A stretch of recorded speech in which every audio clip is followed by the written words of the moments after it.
Level by Level Gaming, and welcome to my fourth video into the deep dive of the tutorial. Now, in my last video I made the pretty easy case that Jane Doe is simply a cold-blooded killer, and that is what they lead your hand into believing if you just simply go by the surface level interaction with the character and the dialogue that you are giving during the tutorial.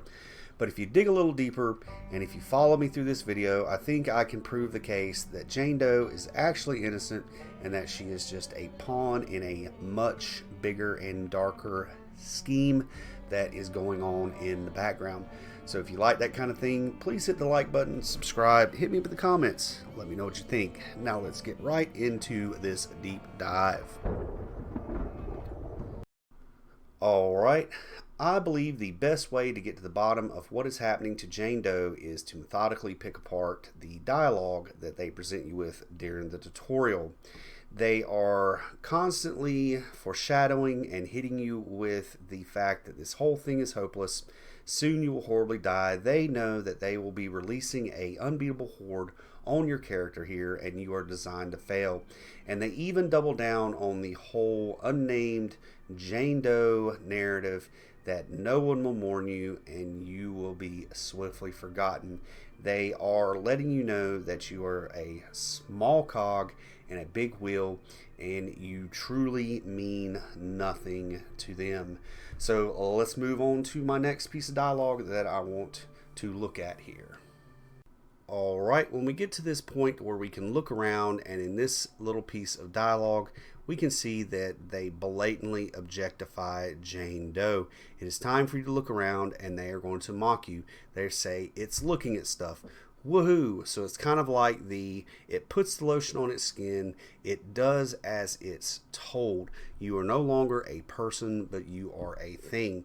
And when you do start looking around, they are going to lead you into this dark room. Now, let me remind you, it is the zombie apocalypse. Anything could be going on. There could be anything waiting for you in here. And when you do so, this is where they're going to subconsciously lull you into a state of trust. They're like, hey, told you it's safe. It's okay. You can trust us. We led you into a dark room and everything was just fine. And continuing on with that kind of trust and leading you into certain situations, we're going to go in here and they're going to say, hey, if you do want to survive an attack, we need you to go ahead and start looting some stuff. And here is where they are going to lead you into doing something that I think is truly unthinkable. Now, they know that you are hungry. They know that they have gained some of your trust. And now they're saying, it's all right.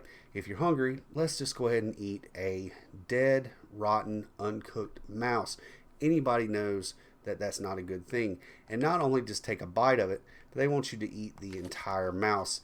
And when you do so, you did so that with them fully well knowing that it is going to make you sick. So now here is your first incident where they have got you to trust them and have gotten you to do something, and maybe it just wasn't in your best interest. So another thing here is you can pick up the fact that they are going to be cutting the water supply off. So if you kind of keep the whole overlord subject, if you keep that whole dynamic in the back of your mind, they got control of the electricity. They also have control of the water. So let's go ahead and put some water in a jar before the water supply cuts off. They've got control of that.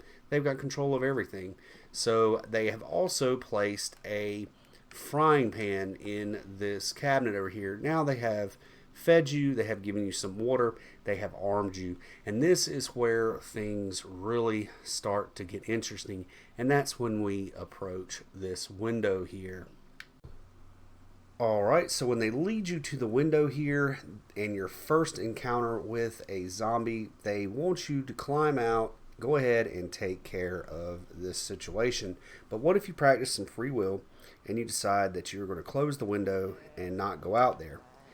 And when you do so, they let you know real quick that was incorrect. And then they reinforce that with do not break the cycle. So they are referring to what is happening here, this whole scenario that is playing out as a cycle. So you are in a big loop and everything has been orchestrated for their purposes.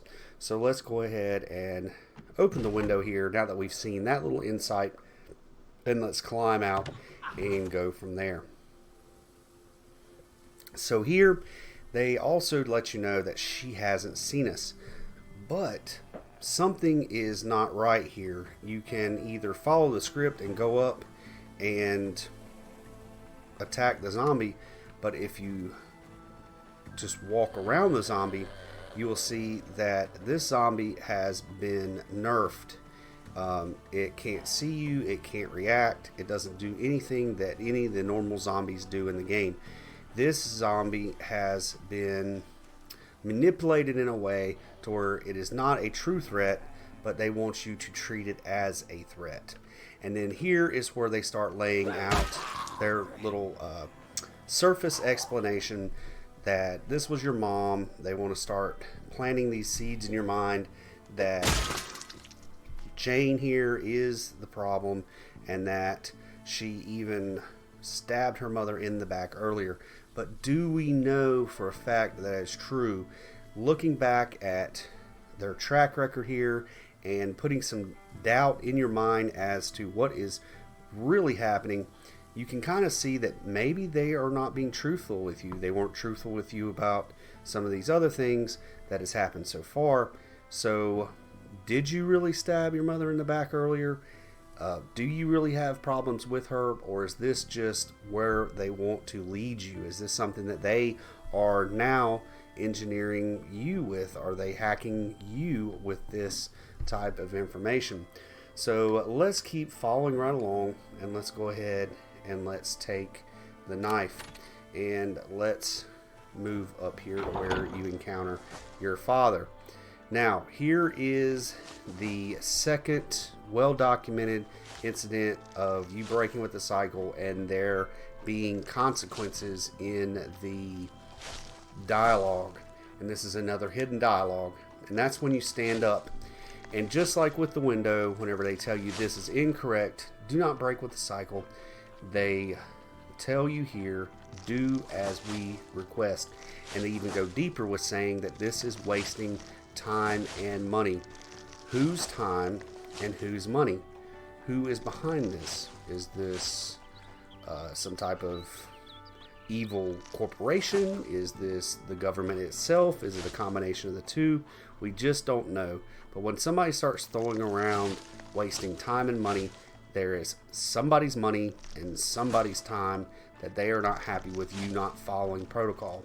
So let's continue on and let's see what we can dig into next.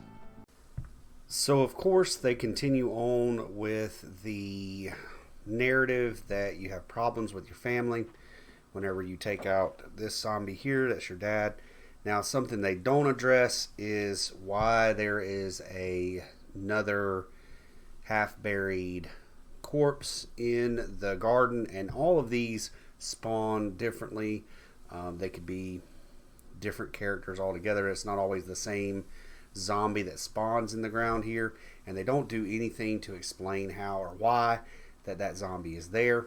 And whenever you take the backpack here, as you can see, this first zombie here is just a typical zombie, nothing special about it. And here on your dad, he is pretty simply dressed, no shirt, just some overalls, wedding ring, and some shoes. So let's go ahead and take the backpack here. It says equip it on the back, and when you do, it wants you to think that you've coveted this backpack, that you've wanted it for years now, so that would give you some motive to kill him and take it. That's the narrative that they are pushing. And let's see what's inside of it here. A loaded shotgun and some bandages. So here is another one of those little things that points towards them looking out for you, and it says we always do our best for you. So that goes back to what I was saying about the leading you in a dark room, and they say, see, I told you it was safe. Here they say, yeah, we always do our best. We give you the best. And then when Dad's shed window breaks, something that occurred to me, it says right on time. So this is a timed event. In fact, whenever you run and jump the fence, if you would have done that immediately, if there would have been a zombie or another person or anything to break this window, there's no way that it would have got away or gotten around somewhere without you seeing it. So this window is a scripted thing. They busted the window remotely from somewhere, and it all happened right on time. So a second part of that is it tells you here, just ignore the broken glass. That's all right. Let's go ahead and raid his shed, climb through there. Your common sense would tell you, absolutely not. I'm just not going to climb through some broken glass. But here again, they are coaxing you into a situation where they want you to feel safe. They know what's best, and just ignore your common sense. And whenever we climb through the window, naturally we cut ourselves up, and they get sarcastic with, who would have saw that coming, as if they didn't know that you were going to get injured. So when they get you to the curtain here, if you're like me and you've started to build a healthy skepticism against what they are trying to tell you, and they say that it is probably safe, you should already know that it is probably not. So when we open the curtain here, you will get a surprised Moodle, and it will tell you that your sister's on the floor over there, and you can see that there are some zombies munching down. Here's the thing. If she is the cold-blooded killer, and she has already killed her entire family, you would know that your sister is out here, and it wouldn't shock you in any kind of way. So this really wouldn't be a surprise. Now, you might be surprised to find that since you've left her out here, two zombies have found their way to her. But if they did that, why is this gate open? And like I said in my previous video, when I was talking about what if she is the killer, you do have a blood trail leading from the barn down in the bottom corner, leading all the way up into this fence. But she has been placed in here, and this gate is closed with two zombies in here. So what is this all about, and why would she be surprised to see it? And then on top of that, whenever you go over here to put on some better clothing, the script here, or the dialogue, tells you, let's get prepared for our final encounter. And they want you to go in here and throw on some pretty good clothes, some leather armor and whatnot. Now, we're not going to go through that, but they are foreshadowing here that you are about to face that huge horde that I talked about in the beginning. And if you played the tutorial, you know exactly what I'm talking about. So after that foreshadowing there, and they want you to throw on some better clothes, which I didn't do. It doesn't really matter at this point, not for this video. We are going to climb the fence, and we're going to go in here with these zombies. Now, I have to get it to read that I climbed over the fence. So I might have to do this a couple times. I think that happened on my previous video. If you don't hit it just right, there you go. Alright, now, once again, we have engineered zombies. We have zombies on cue. I'm pushing this thing all around, and the one on the floor is still munching down. So, now, they are scripted or manipulated or controlled by Big Brother to only react whenever you aim the shotgun at them. And even when you do, you can stand here to infinity and they can't hurt you. They are literally toothless. So let's go ahead and we will use the shotgun, the manipulation that I figured out, that you can kill one of these, leave the other one up, and you can still have unlimited shotgun shells. So let's get one of these on the ground, use that exploit, and let's go do some exploring. Alright, so he's down. We are going to run out here, and we are just going to close this one in the gate. Alright, to round this video out, let's do some exploration and let's see what the map itself tells us about the possible scenarios that could have unfolded around Jane Doe. And I covered it in the video before this, and it's scenario number 1. It's the one that they lay out for the entire playthrough, and that is simply that this is a prepper family that has gotten caught up in the zombie apocalypse. The world has collapsed around them. This is The Shining. You're snowed in, and you are the Here's Johnny. You have come unhinged, and you have killed your entire family, and it's as simple as that. It's easy to conclude, and it's laid out for you the whole time. But if you do a little more digging, I think that we can put some serious holes in that theory, and we might just be able to prove Jane Doe's innocence. So let's shotgun breach into the house and let's see what we can find. Alright, now that I've breached my way back into the house, I'm just going to briefly cover the scenario that I laid out in the previous video, just in case you didn't see that one. And that is Jane Doe is a killer. This is her crime scene, and I stated that it wouldn't be that hard for her to have drugged her mother and her sister with some sleeping medicine. That way, whenever Dad got up early in the morning and he came down for his routine exercise, that you could attack him and they would sleep through the entire thing. I believed that the attack could have possibly started right here with you striking him with a blunt object, possibly even one of his own exercise weights here, and you continued to attack him throughout the room, leaving this blood spatter and this damage against the wall, and ultimately you finished him off right in this area here. Once you did so, you had to drag him out to the garden where you placed him behind the fence. Now, the fact that this took a lot longer than you expected, he's a big guy. Whenever you finally make your way back into the house, Mom has begun to come out from the effects of the medicine, and you have encountered her where she has stumbled into the kitchen. You stab her with the knife here. She makes her way crawling across the floor, leaving this blood here out of the window, and she ultimately slumps up against the wall and leaves the blood spatter against the wall and on the ground here. Now, your sister, she has also started to come out from the effects of the medication. Whenever she comes down the stairs and she sees you, she takes off running. You chase her, and you ultimately attack her, critically injuring her against the wall or the door of the barn down here, and she crawls away, leaving this blood trail that leads all the way back up to where her final resting place is right here. And that is the scenario that I laid out in the previous video. But let's dig a little deeper into this house and let's see if we can tell a different tale.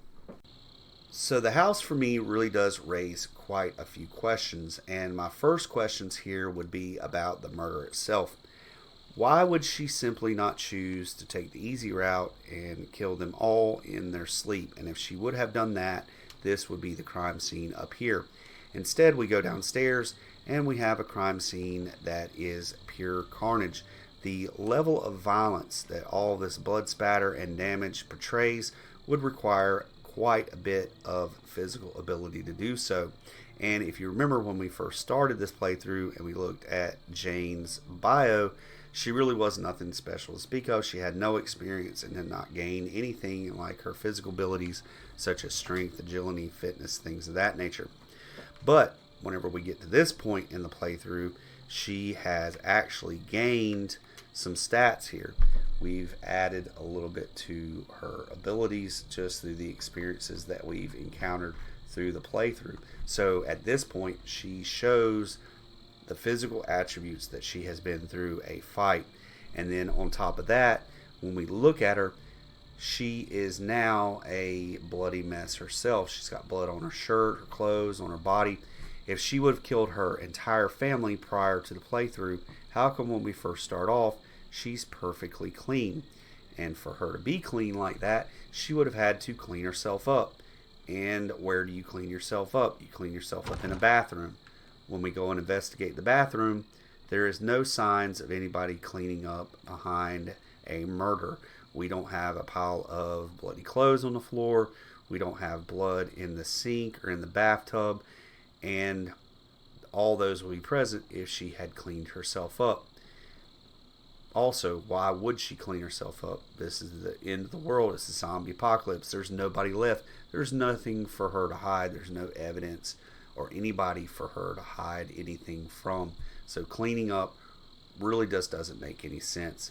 So now that we've covered the fact that I don't believe that she pulled off all these murders, let's look at what the narrative says about the house being a prepper house and see how we can pick that apart. Alright, so they heavily point you towards this being a prepper house, and some of the things on the surface really do point towards that. It's out here in the middle of the woods. The way that it's constructed, there's wood burning stoves, we've got crates, plenty of crates floating around for storage. There's not even a TV in here for entertainment. We've got a piano, which doesn't require electricity. In the kitchen here, we don't even have a refrigerator, which once again, off-grid, you wouldn't have electricity. You wouldn't need refrigeration. You would have to come up with other ways to preserve your food. But here's the kicker. They are not off the grid. There's very obviously electricity and running water, so they are still on the grid. So if they're on the grid still, why are there are no ways to refrigerate some food, at least while you have the ability to do so? And then when there is no power, then you move on to something else. And preppers would absolutely be prepared to go off grid. So if we look in the drawers, there's nothing, there's no kind of supplies in any of these drawers. There's no warm clothing for the winter. There's no medical supplies in the bathroom, in the sinks or anything. Preppers are usually pretty good at prepping, right? So there's no provisions in this house. There is some wood stacked up outside, sure, that you'd be able to heat and build defenses and things like that. There's wood stacked up in here. But once again, even in this supply closet, it's just some extra clothing. And there is a hunting vest. He did have a shotgun, so maybe some light hunting. But there's not any ammunition or weapons. None of these storage crates hold anything that would point me towards a well-prepped prepper's house. And if you've watched any of these TV shows, there's just no way that they would be this under-equipped. So maybe, just maybe, this shed right here would have provisions in it. So let's go ahead and breathe in, and let's see if there's the stacks of canned food and other supplies that you would think that a prepper would have. But no. Now, this could actually support the fact that they were well-stocked preppers, and they have been living out here long enough that they went through all their stores, and now they are truly relying on just their garden. And maybe that put so much pressure on them to cause the crack that caused Jane to lose it. And I mean, they are boarded up, so this would be a family that would be after the apocalypse, and they've barricaded their home. Dad's even parked and burnt out some cars to block off this area right here, maybe where you could make some type of armed stand against some type of raiding or looting. So yeah, it goes back and forth about whether or not this is a prepper's house or not. I just don't like the fact that there's no actual supplies. I mean, they've went through everything, or that stuff simply just was not here. So is this really a prepper's home? So let's continue on, and let's go down here and let's look at this barn, and let's see what we can figure out about the barn. What kind of useful items or things would be in this barn, and how does this support whether or not this is a prepper's home? All right, when we leave the house here and we run down to the bottom of the screen, we're going to investigate that building I called a barn earlier.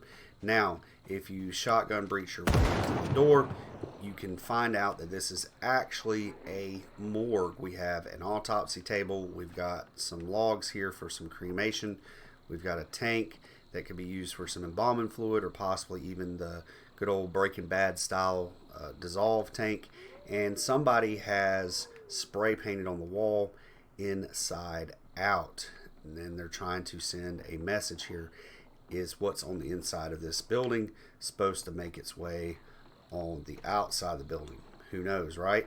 So inside of here you have your vaults for your corpses, so there's just no doubt about it. This is where you would be doing some autopsies and being able to inspect the dead, possibly look into the virus and what it does to the body. This is somewhere somebody could be doing a lot of research, but it's not something that would be necessary for a prepper. So that really does start leading you out of the narrative that this is just a simple prepper house. And we're going to go past the shed here, we're going to go up into the woods, and we're going to go check out the lab. Now, like I said, I called this a lab earlier, and I have used that term before in some other videos, and it has the same spray paint on the side that says keep out here, and you can see that there's been some type of incident here in the past because there's some blood spatter right underneath the K there, so somebody or something has met its end right there. But once we shotgun breach our way in these doors, you'll see that this is, in my opinion, not a lab, but this is actually an observation system and some type of control center, because you have all your monitors here to be able to watch your cameras.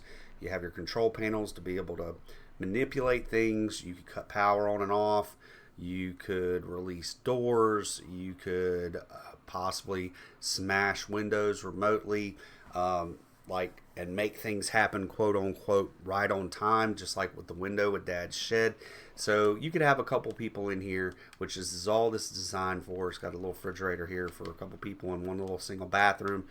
You could be dropping people off here for their shift, and they could be pulling their 8 or 12 hours or 24 hours or however long they're stuck in here watching the action and manipulating things from inside of this building.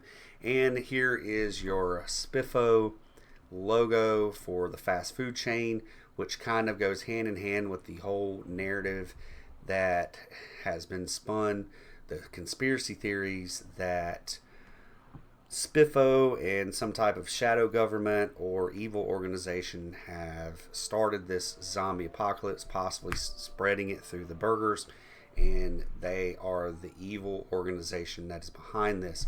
So once we go out of here, I'm going to go down to the house again, and I'm going to play out what I think is my final scenario for why Jane Doe is innocent, and she is just a innocent pawn in this much bigger scheme.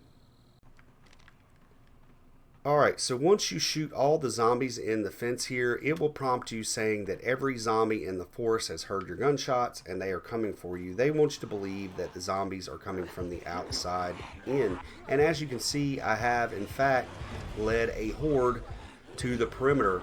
But this fence line runs the entire perimeter of the map, and it is impenetrable. The zombies can't get in, and I cannot get out. So if the zombies can't come from the outside in, maybe they come from the inside out. And that is what this is telling us on the wall here.